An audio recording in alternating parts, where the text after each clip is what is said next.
Lana Marriott is a heart attack survivor here to spread awareness about heart disease, along with Dr. Karan Bhalla, cardiologist at Chief St. Luke's Health Patients Medical Center. Good morning to you both. What an important message you have.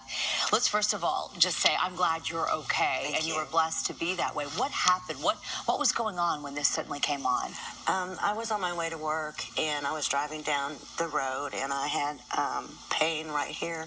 Like right below your chest? Yes, so sort right of just below my chest, and it wasn't very bad. It was like a 4 out of a 10 pain scale. And I just followed my instinct, and I went straight to the ER, and they took me in immediately and did an EKG and triage, and they said, you're having a heart attack, and I got immediate attention. And while I was there, in the span of like 25 minutes, my heart stopped completely and was restarted. What makes the Widowmaker type of heart attack so deadly? The Widowmaker refers to a heart attack that involves the left anterior descending of the main artery running in the front of the heart.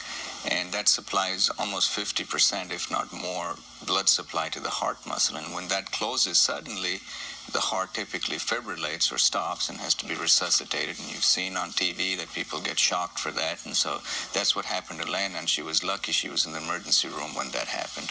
Had she not been in the emergency room? That's called out-of-hospital cardiac arrest. That has very poor survival, and that's the important thing. What Lana did was to make it into the ER on time, and she knew that she was having something wasn't right, and she made it in on time. I think that is so important to follow your instincts, just like you said. February is Heart Awareness Month, especially Go Red for Women. That's what we're trying to do, is raise awareness. Yes. I think that women always think, and I don't know what it is, that you always think it's going to happen to a man, but it's the number one killer of women, and that's why you want women to realize this. Yes, I do. I want women to pay attention to their symptoms and get immediate help when the onset of symptoms happen, because timing is everything. Dr. Bhalla says you have to get there, and the quicker you get there, the quicker they can take care of you, the more chance that you have of surviving.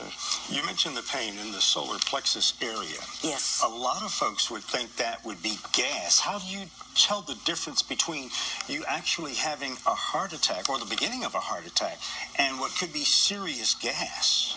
So, especially in women, I think most women don't know this, that 90% of women have some risk factor for a heart attack. So I think any symptom that's unexplained from your shoulder all the way to your belly button should be evaluated. I think a lot of women believe that, heart attacks happen to men and not to women. It's not true. I mean, one woman dies of heart disease every 80 seconds. And there's very good prevention for that. Let's talk about that prevention, because I think that is so important, because we know it's deadly for women. How do we make this not happen in the first place? So know your risk factors. That's the key thing. Diabetes, high cholesterol, physical inactivity, smoking is a big one, and get treatment for that. If you're diabetic, keep your blood sugars under control. If you have hypertension, keep your blood pressure under control. And of course, smoking, whether it's smoking itself or secondhand smoke, always increases your risk of having a heart attack. And so quitting smoking is the best thing you can do for yourself. Dr. Bhalla, Lana, thank you so very much. And really, we are so glad that you made it through to tell your story with us. And you keep spreading that message. You are making a difference. And you could have stayed alive right now by people watching this. Thank you for that. Thank you. Good to see you, Dr. Bhalla. Still ahead,